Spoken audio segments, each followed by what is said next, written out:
പ്രവാചകൻ സല്ലല്ലാഹു അലൈഹി വസല്ലമ തങ്ങൾ പറയുകയാണ്, എന്റെ പ്രിയമുള്ള ചെറുപ്പക്കാരാ, എന്റെ പ്രിയപ്പെട്ട പെങ്ങളെ, അല്ലാഹുവിന്റെ പ്രവാചകൻ സല്ലല്ലാഹു അലൈഹി വസല്ലമ തങ്ങൾ പറയുകയാ, ജന്നാത്തുൽ ഫിർദൗസ് എന്ന സ്വർഗ്ഗം വേണോ? ജന്നാത്തുൽ ഫിർദൗസ് എന്ന സ്വർഗ്ഗം വേണോ?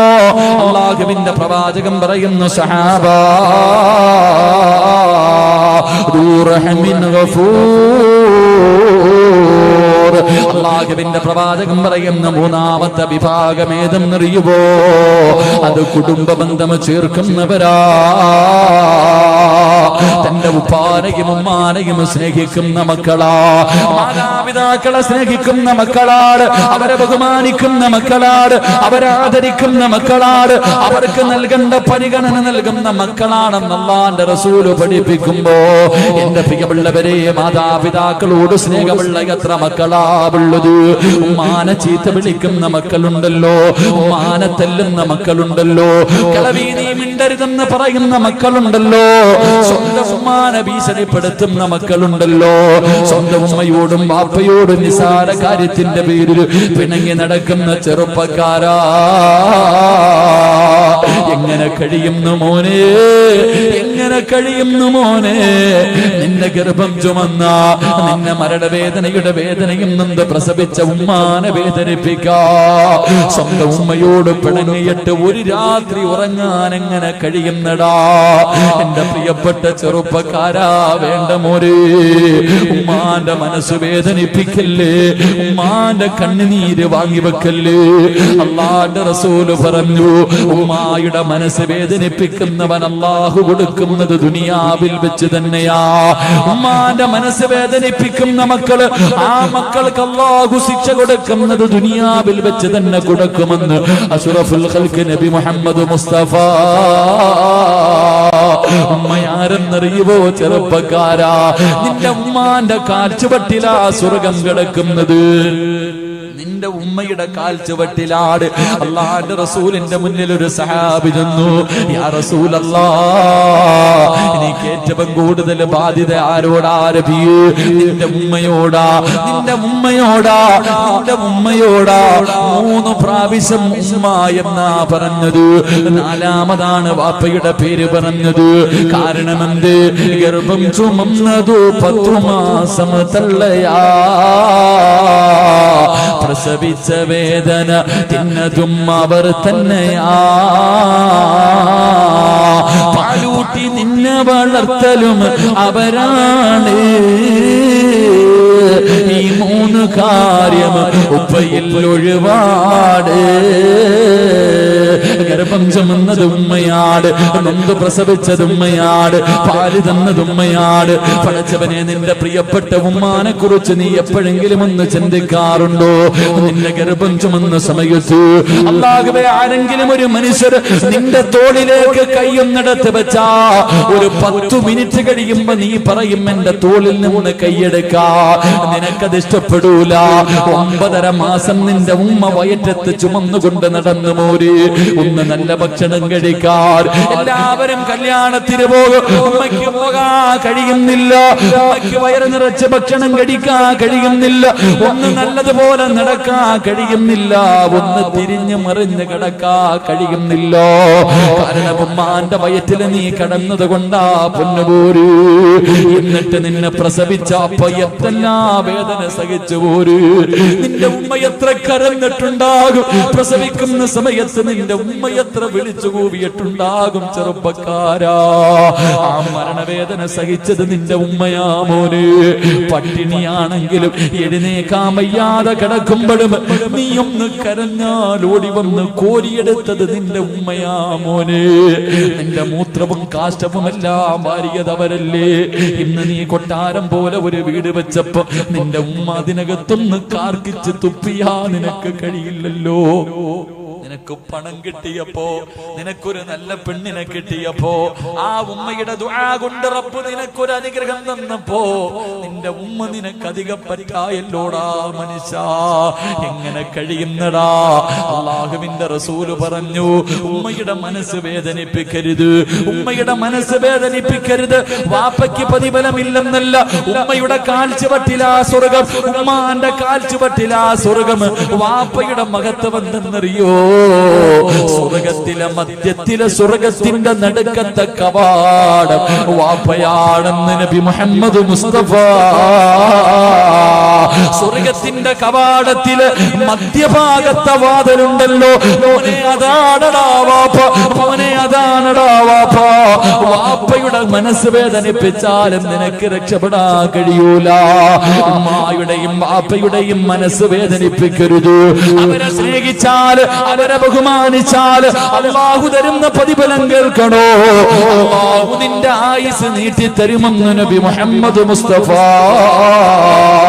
വാപ്പയെയും ഉമ്മയെയും പൊന്നുപോലെ നോക്കുന്നവരുണ്ട്.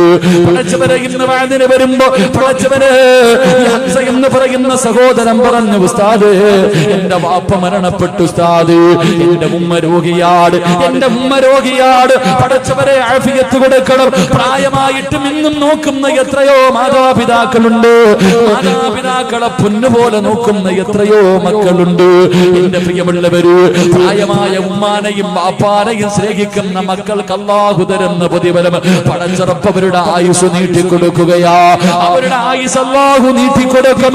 രണ്ട്, അവരെ ബഹുമാനിക്കുന്ന മക്കൾ അല്ലാഹു അവനെ കൊടുക്കുമെന്ന് നബി മുഹമ്മദ് മുസ്തഫ.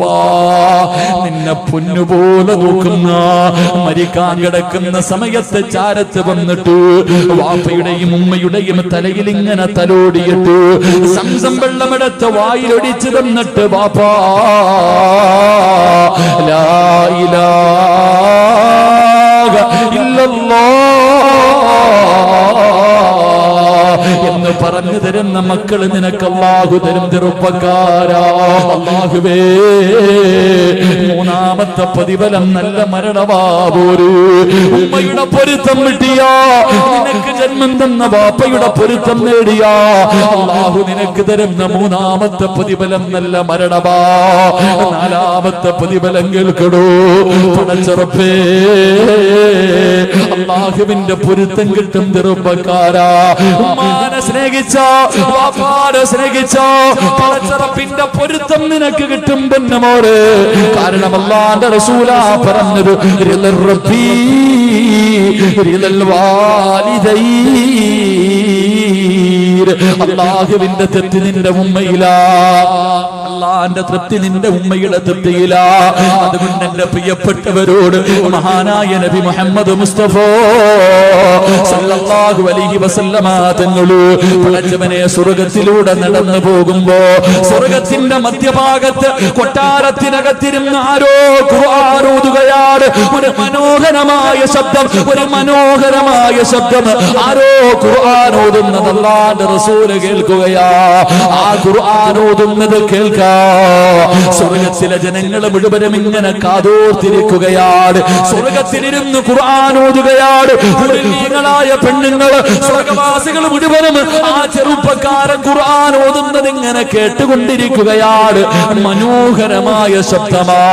അല്ലാഹുവിന്റെ റസൂൽ ചോദിച്ചു, ആരാ ഈ ശബ്ദം? എനിക്ക് നല്ല പരിചയമുണ്ട്, ഈ ശബ്ദം എനിക്ക് നല്ല പരിചയമുണ്ട്. ആരാ? ആ സമയത്ത് മലക്ക് പറഞ്ഞു കൊടുത്തു, നബിയേ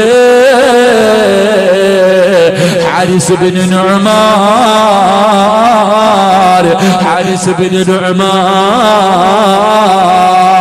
എന്റെ പ്രിയപ്പെട്ടവരെ, ഉപ്പാനെ സ്നേഹിച്ച, ഉമ്മാനെ സ്നേഹിച്ച, അല്ലാഹുവേ ചേ എന്ന വാക്ക് പോലും ഉമ്മയോട് പറയാത്ത മക്കള് വീടിനകത്ത് ലക്ഷക്കണക്കിന് കോടികൾ കൊടുത്ത് കെട്ടിയ വീടിനകത്ത് ഉമ്മ കിടന്ന് മലമൂത്ര വിസർജനം നടത്തിയാൽ, അല്ലാഹുവേ ഉമ്മ കാർക്കിച്ച് തുപ്പിയാൽ, ഉമ്മാച്ചേ ഇത് ശരിയായില്ലെന്ന് പോലും പറയാത്ത മക്കൾക്ക് ഉമ്മ എന്ത് ചെയ്താൽ ഓടിച്ചെന്നിട്ട് അല്ലാഹുവേ ഉമ്മ നിന്റെ വീടിനകത്തൊന്ന് മൂത്രമൊഴിച്ചപ്പോ ആ പാവം അറിയാതെ വന്ന് കാഷ്ടിച്ചപ്പോ ഓർമ്മയില്ലാതെ നിന്റെ ഉമ്മയൊന്ന് തുപ്പിയപ്പോ നിനക്ക് സഹിച്ചില്ലല്ലോടാ. നിന്റെ വീട്ടിലല്ലേ തുപ്പിയത്, പക്ഷേ നീ എവിടെയാടാ? നിന്റെ ഉമ്മയുടെ മടിയിൽ കിടന്നല്ലേ നീ മലമൂത്ര വിസർജനം നടത്തിയത്. നിന്റെ ഉമ്മയുടെ കഴുത്തിലൂടെ നീ എത്രയോ പ്രാവശ്യം ഛർദ്ദിച്ചിട്ടുണ്ടടാ. ആ പാപം എന്തെങ്കിലും പറഞ്ഞിട്ടുണ്ടോ? മോനെ പോകട്ടടാ എന്ന് പറഞ്ഞു എവിടെയെങ്കിലും പോകാൻ ഇറങ്ങുന്ന സമയത്ത് ഉമ്മാന്റെ ശരീരത്തുകൂടെ എത്ര പ്രാവശ്യം നീ മലമൂത്ര വിസർജനം നടത്തി. ഇന്ന് നിന്റെ മക്കള് നിന്റെ ശരീരത്തൊന്നും മൂത്രമൊഴിച്ചാ പറ്റില്ലല്ലോ.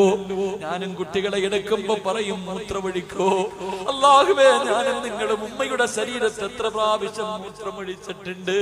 ആ ഉമ്മ നമ്മളെ കുറ്റപ്പെടുത്തിയില്ലല്ലോ, ശരിയായില്ലെന്ന് പറഞ്ഞില്ലല്ലോ. മോനെ, അല്ലാഹു നിനക്ക് തരുന്ന പ്രതിഫലം എന്തെന്നറിയുവോ? ആയിഷാ ബീവി റളിയല്ലാഹു തആല അൻഹയോട് അല്ലാഹുവിന്റെ റസൂൽ പറഞ്ഞു, ഖുർആൻ ഓതുന്ന ഒരു സഹാബിയെ കണ്ടു. പടച്ച റബ്ബിന്റെ സ്വർഗ്ഗത്തിലിരുന്ന് ഖുർആൻ ഓതുന്ന സഹാബി. ആയിഷ ബീവി ചോദിച്ചു, നബിയേ, യാ റസൂലല്ലാഹ്, അല്ലാഹുവിന്റെ നബിയേ, ഈ പ്രതിഫലം കിട്ടാനുള്ള കാരണം എന്താ നബിയേ? അല്ലാഹുവിന്റെ റസൂൽ പറഞ്ഞു, കദാകൽ ബിർറു, ഉമ്മയ്ക്ക് ഗുണം ചെയ്തതിന് അല്ലാഹു കൊടുത്ത പ്രതിഫലവാ. ഉമ്മയ്ക്ക് ഗുണം ചെയ്തതിന് അല്ലാഹു കൊടുത്ത പ്രതിഫലവാ. അതുകൊണ്ട് എന്റെ പ്രിയപ്പെട്ട മക്കളെ, ഉമ്മാന്റെ മനസ്സ് വേദനിപ്പിച്ചാ നിന്റെ ആയുസ് കുറയും. ഒരു പെണ്ണുപിള്ള പറയുന്ന കേട്ട്, ഒരു പെണ്ണ് പറയുന്നത് കേട്ടിട്ട് നിന്റെ ഉമ്മയുടെ മനസ്സ് വേദനിപ്പിച്ചാ നിന്റെ ആയുസ് കുറഞ്ഞു പോകും. ചെറുപ്പക്കാരാ, എന്റെ പ്രിയപ്പെട്ട ഭാര്യമാര്, പടച്ചവനെ, ഭാര്യമാരാണ് എപ്പോഴും വഴക്കുണ്ടാക്കുന്നത്. ഉമ്മയെയും മകനെയും തെറ്റിപ്പിക്കുന്നതിൽ കൂടുതൽ പങ്ക് വഹിക്കുന്നത് ഭാര്യ. നിനക്കറിയാനിട്ടാ പെണ്ണ്, നിനക്കറിയാനിട്ടാ പെണ്ണ്, നിന്റെ ഭർത്താവിനെ ഉമ്മയിൽ നിന്ന് പിരിപ്പിച്ച നഷ്ടം നിനക്കാ പെങ്ങള്. നിനക്കാ മനുഷ്യനെ കൂടുതൽ കാലം കിട്ടൂല. എന്റെ പ്രിയമുള്ളവരെ, റസൂലുള്ള പറയുകയാ, ഉമ്മയുടെയും വാപ്പയുടെയും മനസ്സ് വേദനിപ്പിക്കുന്നവന്റെ ആയുസ് അല്ലാഹു കുറച്ച് കളയും. രണ്ട്, നീ നിന്റെ വാപ്പയോട് ചെയ്തതുപോലെ നിന്റെ മക്കളും നിന്നെ കരയിപ്പിക്കുമ്പോ ഒരു കരിവേപ്പിലയുടെ വില പോലും നിന്റെ മക്കള് നിനക്ക് തരൂല. സ്വന്തം വാപ്പാനെ അല്ലാഹുവേ വേദനിപ്പിക്കുന്ന മക്കളെ അല്ലാഹു നിനക്ക് തരുമെന്ന് നബി മുഹമ്മദ് മുസ്തഫ. മുഹമ്മദ് മുസ്തഫ, വാപ്പാ, നീ നിന്റെ ഉപ്പാനെയും ഉമ്മാനെയും വേദനിപ്പിച്ച വല്ലാഹി സത്യം നിന്റെ മക്കളും നിന്നെ വേദനിപ്പിക്കും. വാപ്പാ, പ്രായമാകുന്ന കാലത്ത് നിന്നെ വീട്ടിൽ നിന്ന് അടിച്ചിറക്കും. നിന്നെ കണ്ണുനീര് കുടിപ്പിക്കുന്ന മക്കള് അല്ലാഹു നിനക്ക് തരുമെന്ന് നബി മുഹമ്മദ് മുസ്തഫ. മൂന്നാമത്തെ പ്രതിഫലം കേൾക്കടോ, വാപ്പയുടെയും ഉമ്മയുടെയും കണ്ണ് നിറയിപ്പിക്കുന്നവൻ അല്ലാഹു കൊടുക്കുന്ന ശിക്ഷ കേട്ടടോ. എന്റെ പ്രിയപ്പെട്ട ചെറുപ്പക്കാരാ, ഉമ്മ ഒരു സ്ഥലത്തേക്ക് പോകല്ലേ എന്ന് പറഞ്ഞാ പോകല്ലേ മോര്. ഉമ്മ പോകണ്ടെന്ന് പറഞ്ഞാ പോകണ്ട. പിന്നെയും നീ ഇറങ്ങിപ്പോയാ അല്ലാഹു നിനക്ക് തരുന്ന ശിക്ഷ കേൾക്കണോ. മഹാനായ ഫളിൽ എന്ന് പറയുന്ന ഒരു ചെറുപ്പക്കാരനുണ്ടായിരുന്നു. ഈ ചരിത്രം ഈ പാതിരാത്രി ഒരുമിച്ച് കൂടി യുവത്വത്തിനുള്ളതാ. മറക്കല്ലേ മോര്. കരിമ്പാറയിൽ എഴുതി വെച്ചതുപോലെ നിന്റെ ഹൃദയത്തിൽ എഴുതി വെച്ചോ. അല്ലാഹുവിന്റെ റസൂല് പറയുകയാ, ഫളിൽ എന്ന് പറയുന്ന ഒരു ചെറുപ്പക്കാരനുണ്ടായിരുന്നു. വാപ്പ മരണപ്പെട്ടു പോയി, ഉമ്മ മറ്റൊരു വിവാഹം കഴിച്ചില്ല. പൊന്നുമോന് വേണ്ടിയാ ജീവിക്കുന്നത്. ഇന്നും അതുപോലെ എത്രയോ ഉമ്മമാരുണ്ട്. വിവാഹം കഴിക്കാൻ അവസരമുണ്ടായിട്ട് ഞാൻ പെണ്ണ് കെട്ടിയ എന്റെ മക്കൾ അയാള് സ്നേഹിക്കത്തില്ലല്ലോ. പടച്ചവരെ, എന്നിട്ട് പോലും വിവാഹം കഴിക്കാതെ മക്കൾക്ക് വേണ്ടി ജീവിക്കുന്ന ഉമ്മമാര്.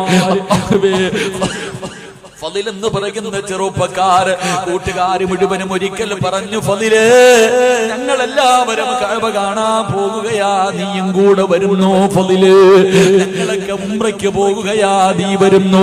ഫളിൽ എന്ന ചെറുപ്പക്കാരൻ പറഞ്ഞു, എന്റെ ഉമ്മാനോട് ചോദിക്കാതെ ഞാൻ വരൂല, എന്റെ ഉമ്മയോട് ചോദിക്കാതെ ഞാൻ വരൂല. ഫളിൽ എന്ന ചെറുപ്പക്കാരൻ ചെന്നിട്ട് പ്രായമായ ഉമ്മയോട് ചോദിച്ചു, ഉമ്മ, എല്ലാരും ഉംറയ്ക്ക് പോകുന്നു, ഞാൻ കൂടെ കൂടെ പോകട്ടെ ഉമ്മ, ഞാൻ ഇന്ന് വരെ മക്ക കണ്ടിട്ടില്ല ഉമ്മ. ഉമ്മ പറഞ്ഞു, മോനെ നീ പോയാ എനിക്കാരുമില്ലടാ ഫദില്, നീ പോയാ എന്നെ ആര് നോക്കും ഫദില്, എന്റെ പൊന്നുമോ പോകണ്ട എന്ന് ഉമ്മ പറയുകയാ. ഫദിലെന്ന് പറയുന്ന ചെറുപ്പക്കാരൻ കൂട്ടുകാരുടെ അടുക്കൽ ചെന്നിട്ട് പറഞ്ഞു, എന്റെ ഉമ്മ എനിക്ക് അനുവാദം തന്നില്ല. കൂട്ടുകാര് മുഴുവനും കളിയാക്കി, എടാ കറങ്ങാനല്ല വിളിച്ചത്, എടാ അല്ലാഹുവിന്റെ കഅബ കാണാനാ വിളിച്ചത്, എന്നിട്ട് പോലും നിന്റെ ഉമ്മ നിനക്ക് അനുവാദം തരുന്നില്ലല്ലോ. കൂട്ടുകാര് മുഴുവനും കളിയാക്കിയിട്ട് മക്കയിലേക്ക് പോകുകയാണ്. ഫദിലെന്ന് പറയുന്ന ചെറുപ്പക്കാർ വീണ്ടും ചെന്നിട്ട് ഉമ്മയോട് ചോദിച്ചു, ഉമ്മ ഞാൻ പോകട്ടെ ഉമ്മ? വേണ്ടടാ പൊന്നുമോനെ. ആ ചെറുപ്പക്കാരന് വല്ലാത്ത ദേഷ്യം തോന്നി. ഉമ്മയുടെ അനുവാദത്തിന് കാത്തു നിന്നില്ല. പടച്ചവരെ, മക്ക എന്ന് പറയുന്ന പരിശുദ്ധമായ കഅബ കാണാ ഉമ്മയുടെ മനസ്സ് വേദനിപ്പിച്ചിട്ടിറങ്ങി പോവുകയാ. ഉമ്മയുടെ മനസ്സ് വേദനിപ്പിച്ചിട്ടിറങ്ങി പോവുകയാ. പടച്ചവനെ, നടന്നു പോകുമ്പോ മനസ്സിന്റെ ഉള്ളില് സമാധാനമില്ല, ഉമ്മയുടെ പൊരുത്തവുമില്ല, കൂട്ടുകാരുടെ കൂടെ എത്താനും കഴിയുന്നില്ല. ഫദിലെന്ന് പറയുന്ന ചെറുപ്പക്കാർ മനസ്സിന് സമാധാനമില്ലാതെ നടന്നു പോകുമ്പോ അവിടെ നിന്ന് ചിന്തിച്ചു, അല്ലാ ഒന്ന് പള്ളിയിൽ കയറി നിസ്കരിക്കാമല്ലോ, അല്ലാ നിസ്കരിച്ചാ മനസമാധാനം കിട്ടുമല്ലോ, നിസ്കരിച്ചാ മനസമാധാനം കിട്ടുമല്ലോ. ഫദിലെന്ന് പറയുന്ന ചെറുപ്പക്കാർ ഒന്നുമെടുത്ത് പള്ളിക്കകത്ത് കയറി നിസ്കരിച്ചു കൊണ്ടിരിക്കുമ്പോ നാട്ടുകാര് മുഴുവനും പള്ളിയിലേക്ക് ഓടുകയാണ്. നാട്ടുകാര് മുഴുവനും പള്ളിയിലേക്ക് ഓടി വരികയാ. കാരണം എന്തെന്നറിയുമോ? ആ നാട്ടില് വലിയ ഒരു കൊള്ള നടന്നു, ഒരു മോഷണം നടന്നു. മോഷ്ടിച്ചവൻ ഓടിയത് പള്ളിയുടെ ഭാഗത്തേക്കാണ്. കള്ളനെ പിടിക്കാൻ എല്ലാവരും ഓടി വരുമ്പോ ഫദിലെന്ന് പറയുന്ന ചെറുപ്പക്കാരൻ പള്ളിക്കകത്ത് നിൽക്കുകയാ. അവനാണ് കള്ളനെന്ന് കരുതിയിട്ട് നാട്ടുകാര് മുഴുവനും പിടിച്ചു കെട്ടുകയാണ്. നാട്ടുകാര് മുഴുവനും പിടിച്ചു കെട്ടുകയാണ്. എല്ലാവരും ഫദിലിനെ തല്ലുകയാ, എല്ലാവരും ഫദിലിനെ തല്ലുകയാ. പടച്ചവരെ, എന്നിട്ട് കൊടുത്ത ശിക്ഷ എന്തെന്നറിയോ? അവന്റെ രണ്ട് കൈയും വെട്ടിമുറിക്കുകയാ. ഇവനിനി ഒരിക്കലും മോഷണം നടത്തരുത്. രണ്ട് കൈയും വെട്ടിമുറിച്ചു, രണ്ട് കാലും വെട്ടിമുറിച്ചു. അവന്റെ രണ്ട് കണ്ണുകളും ചൂടുന്നെടുക്കുകയാ. എന്നിട്ടൊരു കമ്പിന്റെ മുകളിൽ കെട്ടിയിട്ട് എല്ലാവരും കളിയാക്കിക്കൊണ്ടവനെ കള്ള എന്ന് വിളിക്കുമ്പോ ഫദിൽ റളിയല്ലാഹു തആല അവിടുന്ന് കരഞ്ഞുകൊണ്ട് പറഞ്ഞു, എന്നെ കള്ള എന്ന് വിളിക്കല്ലേ, എന്നെ കള്ള എന്ന് വിളിക്കല്ലേ. എന്റെ ഉമ്മയുടെ മനസ്സ് വേദനിപ്പിച്ചതിന് അല്ലാഹു എനിക്ക് തന്ന ശിക്ഷയാ. എന്റെ ഉമ്മയുടെ കണ്ണ് നിറയിപ്പിച്ചതിന് പടച്ചറപ്പെനിക്ക് തന്ന ശിക്ഷയാ.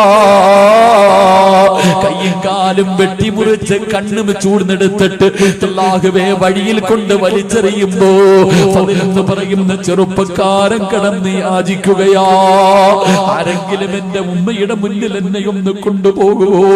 എന്റെ ഉമ്മയുടെ കാലിൽ പിടിച്ച് പൊരുത്തം ചോദിക്കാരാ, എന്റെ ഉമ്മയോടൊന്ന് മരിക്കുന്നതിന് മുമ്പേ പൊരുത്തം ചോദിക്കാരാ. എന്റെ ദുനിയാവും പോയി എന്റെ ആഖിറവും കൂടെ നഷ്ടപ്പെടുത്തല്ലോ. തെരുവിൽ കിടന്ന് മരണത്തോട് മല്ലടിക്കുമ്പോ അല്ലാഹുവേ, ഫദിലെന്ന ചെറുപ്പക്കാരൻ കിടന്ന് യാചിക്കുകയാണ്.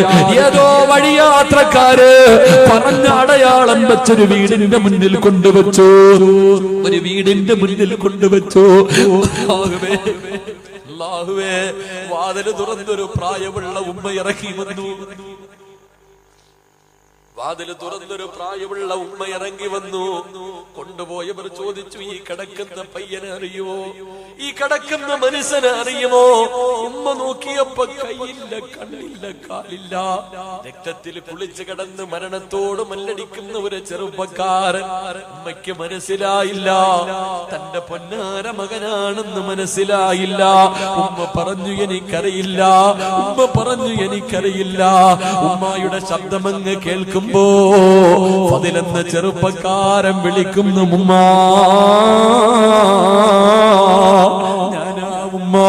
നിങ്ങളുടെ മനസ്സ് വേദനിപ്പിച്ചിട്ട് അല്ലാഹുവിന്റെ കഅബ കാണാൻ പോയ ഫദില ഉമ്മ, എനിക്ക് അല്ലാഹു തന്ന ശിക്ഷയാവുമോ?